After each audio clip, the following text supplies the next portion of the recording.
Hello everyone, welcome back to the Rana academy. So आज के lecture के अंदर हम क्लास 10th आईसीएसई का जो 4th चैप्टर है जिसका नाम है रिफ्रैक्शन ऑफ लाइट, उसके डी पार्ट को हम आज स्टार्ट करने वाले हैं। तो सबसे पहले टॉपिक जो आज हम डिस्कस करेंगे उसका नाम है क्रिटिकल एंगल। तो बिना कोई टाइम वेस्ट किए चलिए शुरू करते हैं। सो क्रिटिकल एंगल समझने से पहले जो हमने पहले पढ़ा है रिफ्रैक्शन ऑफ लाइट को, पहले हम थोड़ा सा वो समझ लेते हैं। देखिए, हमने ये डिस्कस किया था कि अगर मान लीजिए कि मेरे पास एक रेयर मीडियम है, suppose this is rare medium, और मेरे पास अगर एक डेंसर मीडियम है, और अगर एक रे ऑफ लाइट आपकी ट्रेवल करती है from rare to denser medium, so क्या होगा? It will bend towards the normal, right? हमने ये स्टडी किया था।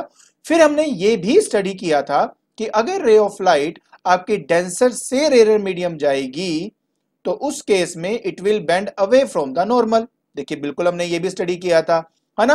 और साथ ही साथ हमने स्टडी किया था स्नेल्स लॉ को। एंड स्नेल्स लॉ हमारा ये कहता है कि सपोज अगर ये मीडियम 1 है, ये मीडियम 2 है, एंड अगर रे ऑफ लाइट मान लीजिए 1 से 2 की तरफ जा रही है, तो यहां पे क्या है? आई आएगा ना, और यहां पे क्या है? आपका आर है। इस केस में यहां आपका आई है और ये आपका आर है, राइट। तो अगर ये 1 से 2 की तरफ जा रहा है तो 1 में क्या एंगल बन रहा है? आई, तो उसका साइन ले लूंगा।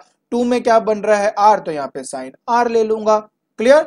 और जब हम बात करते हैं इसकी, तो इस केस में हमारा 2 से 1 की तरफ ये जा रहा है, तो मैं यहां लिखूंगा 2 म्यू 1, और ये बन जाएगा, क्योंकि जो इनिशियली वो कहां था? 2 में, और 2 में एंगल बना रहा है आई, तो यहां पे आ जाएगा साइन ऑफ आई, और यहां पे आ जाएगा साइन ऑफ आर।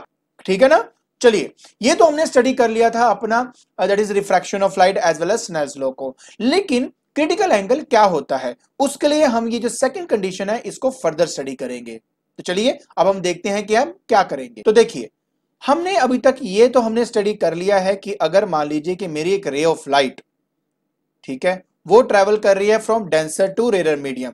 सो मान लेते ये क्या है मेरा? This is your denser medium, और ये क्या है? मेरा रेयर मीडियम है। क्लियर हो गया? ये मेरा मीडियम 1 है और ये मेरा मीडियम 2 है। तो अगर एक ray of light normally fall करती है सरफेस के ऊपर, तो बिना किसी डेविएशन के वो पास कर जाती है, राइट? बिना किसी डेविएशन के पास कर जाती है, अगर तो वो 90 डिग्री पे फॉल कर रही है सरफेस पे। अगर एक रे ऑफ लाइट आपकी ट्रेवल करती है from denser to rare medium such that it makes an angle of incidence i, ठीक है, उस केस में ये बेंड करती है अवे फ्रॉम द नॉर्मल। बिल्कुल हमने ये स्टडी किया था। बट यहां पे क्वेश्चन ये आता है कि अगर मैं अपने एंगल ऑफ इंसिडेंस को फर्दर इंक्रीज करूं तो मेरे एंगल ऑफ रिफ्रैक्शन में क्या फर्क पड़ेगा? देखिए, अकॉर्डिंग टू स्नेल्स लॉ, क्योंकि ये 2 से 1 में जा रहा है और हमारा sine i by sine r के बराबर होता है। देखिए, प्लीज समझने की कोशिश करना, अगर आपकी आई की वैल्यू बढ़ेगी ना, तो आर की वैल्यू को उसी हिसाब से बढ़ना पड़ेगा, सो दैट कि ये जो रेशियो है ये हमेशा कांस्टेंट रह सके। तो कहने का मतलब ये हुआ कि if I further increase the angle of incidence, further increase the angle of incidence, मान लीजिए ये 1 है, मान लीजिए ये 2 है, तो आपका ये मान लेते 1 है आपका, तो आपका एंगल ऑफ रिफ्रैक्शन जो है वो भी बढ़ जाएगा, तो ये आपका R2 हो जाएगा। तो एक ऐसा एंगल ऑफ इंसिडेंस, एक ऐसा एंगल ऑफ इंसिडेंस जब वो स्ट्राइक करे मेरे सरफेस पे, तो वो मेरे सरफेस के अलोंग मूव होने लग जाए। अगर एक रे ऑफ लाइट है, ठीक है, एक आपकी क्या है? रे ऑफ लाइट है आपकी, वो जा रही है डेंसर से रेयर मीडियम, तो एक ऐसा एंगल ऑफ इंसिडेंस जिसके बाद अगर वो आपकी डेंसर से रेयर जाए तो वो सरफेस के अलोंग अगर मूव होने लग जाए, तो उस पर्टिकुलर एंगल ऑफ इंसिडेंस का नाम हमने रखा, that is critical angle. So critical angle is that angle of incidence at which the ray of light when get refracted, it refracts at an angle of 90 degree. Clear हुआ? सो उस particular angle of incidence को हम critical angle का नाम देते हैं। अब ये जो क्रिटिकल एंगल है ये रिफ्रैक्टिव इंडेक्स के साथ कैसे रिलेट करता है, चलिए अब जल्दी से वो देख लेते हैं। सबसे पहली बात, ये मीडियम 2 से 1 में जा रहा है, तो मैंने यहां लिख दिया 2 म्यू 1। अब 2 में क्या एंगल है? 2 में आईसी एंगल है, तो मैं यहां पे साइन ऑफ आईसी लिख देता हूं। और जहां तक बात हम करें यहां पर 1 मीडियम की, तो उसमें एंगल 90 का है, तो मैंने यहां पे साइन 90 डाल दिया, और साइन 90 की वैल्यू 1 होती है। अच्छा, प्रिंसिपल ऑफ रिवर्सिबिलिटी क्या बोलती थी? प्रिंसिपल ऑफ रिवर्सिबिलिटी कहती थी कि 2 mu 1 is actually the reciprocal of 1 mu 2, हमने ये पढ़ा था ना इसके बारे में, तो मैं इसको रिप्लेस कर देता हूं, तो यहां पे आएगा 1/1 mu 2 is equal to sine of IC। तो आप जो यहां देख रहे हो एक्चुअली में ये है relation between critical angle and refractive index. And you know that refractive index हम हमेशा डेंसर का लेते हैं विद रिस्पेक्ट टू रेयर, उसी की टर्म्स में हमें याद होता है। जैसे कि अगर मैं कहूं रिफ्रैक्टिव इंडेक्स ऑफ ग्लास जो है वो मेरा 3/2 है, तो वो ग्लास का तो है बट विद रिस्पेक्ट टू क्या होता है, एयर होता है ना, तो हमेशा डेंसर का हम याद रखते हैं विद रिस्पेक्ट टू एयर, इसलिए हमने इसको कन्वर्ट किया 1 म्यू 2 में। आप यहां पे साफ साफ देख सकते हो कि अगर आपका रिफ्रैक्टिव इंडेक्स बढ़ता है तो जो क्रिटिकल एंगल है उसकी वैल्यू आपकी कम हो जाती है। चलिए मैं इसके बारे में 2-3 बातें और बता देता हूं।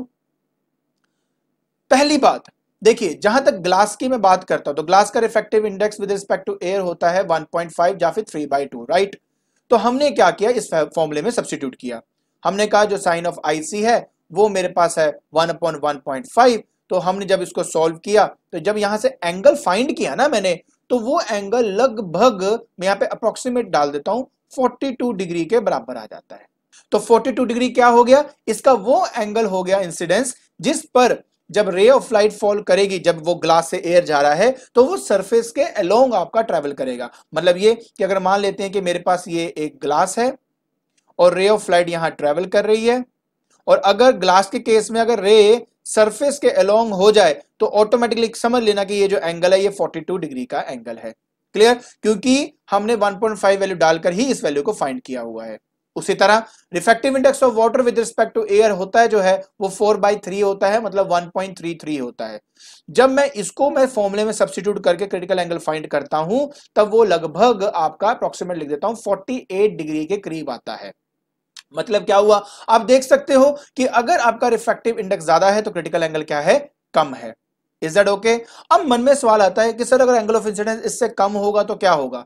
अगर इससे कम हुआ तो नॉर्मल रिफ्रैक्शन टेक प्लेस करेगी। जैसे आप यहां देख सकते हो, अगर आपका क्रिटिकल एंगल से कम है तो नॉर्मल रिफ्रैक्शंस टेक प्लेस कर रही हैं। अगर क्रिटिकल एंगल है तो सरफेस के अलोंग मूव करेगा, लेकिन अगर आपका angle of incidence greater than critical angle हो जाता है तब क्या होगा, उसके लिए आप मेरी नेक्स्ट वीडियो देखना। ऑलराइट, चलिए अब हम आगे बढ़ते हैं। अब हम बात करते हैं कि ये किन फैक्टर्स पे डिपेंड करता है। ऑलराइट, सो जब हम बात करते हैं ना क्रिटिकल एंगल की तो वो 2 फैक्टर्स पे डिपेंड करता है। नंबर 1, एक तो डिपेंड करता है ये वेवलेंथ पे। ठीक है, किस पे डिपेंड करता है, वेवलेंथ पे। देखिए सिंपल सी बात है, जहां तक हम बात करते हैं रिफ्रैक्टिव इंडेक्स की वो इनवर्सली प्रोपोर्शनल टू वेवलेंथ होती है। जिसका वेवलेंथ ज्यादा उसका जो रिफ्रैक्टिव इंडेक्स है उतना ही कम हो जाता है। इसके अलावा हमने क्या देखा, इसके अलावा हमने ये देखा कि जो क्रिटिकल एंगल है और जो म्यू है वो इस तरह से रिलेटेड है कि अगर म्यू आपका इंक्रीज करता है तो जो क्रिटिकल एंगल है आपका वो आपका डिक्रीज करता है। तो ये सब देखकर आप यहां पे ये कह सकते हो कि अगर आपकी वेवलेंथ जो है इंक्रीज करती है तो उसका जो क्रिटिकल एंगल होगा वो भी आपका इंक्रीज करेगा। तो देखिए wavelength of red is greater than wavelength of violet, so therefore जो क्रिटिकल एंगल है for red colour is greater than the critical angle for violet colour. Is that okay? समझ में आई बात आपको? गुड। तो चलिए अब मैं आपको इसके सेकंड फैक्टर के बारे में बताता हूं। तो सेकंड फैक्टर जिस पे ये डिपेंड करता है वो है आपका टेम्परेचर। क्या है आपका? टेम्परेचर। देखिए आप अच्छी तरह जानते हो कि with rise in temperature refractive index जो है वो आपकी डिक्रीज करती है। देखिए ये हमने पहले भी पढ़ा हुआ है रिफ्रैक्टिव इंडेक्स के केस के अंदर। और क्योंकि अगर आपकी जो म्यू की वैल्यू है, जो रिफ्रैक्टिव इंडेक्स है, अगर आपका कम होगा तो ऑब्वियस है ना कि जो आपका क्रिटिकल एंगल है वो क्या करेगा, इंक्रीज करेगा। सो एक बात प्लीज याद रखना, मैं डायरेक्टली प्रोपोर्शनल या इनवर्सली प्रोपोर्शनल ऐसा नहीं लिख रहा हूं। यहां पर मैं क्या लिख रहा हूं, मैं ये लिख रहा हूं कि with rise in temperature there will be decrease in refractive index, so there will be increase in critical angle. Is that okay? तो ये 2 फैक्टर्स हैं जिस पे आपका क्रिटिकल एंगल डिपेंड करता है। आई होप आपको ये सब समझ में आ गया होगा। ठीक है, तो आज के लेक्चर के अंदर हमने critical angle and factors affecting critical angle को हमने स्टडी किया है। आई होप आपको ये टॉपिक है ये समझ में आ गया होगा। तो अब आपने क्या करना है, जल्दी से डिस्क्रिप्शन बॉक्स में जाइए। एक तो देखिए मैंने इसके नोट्स डाले हैं, वो नोट्स को डाउनलोड कर लीजिए, और दूसरा छोटा सा टेस्ट मैंने वहां पे रखा हुआ, वो टेस्ट आप कंडक्ट कर लीजिए। आज के लिए बस इतना ही। Thank you so much.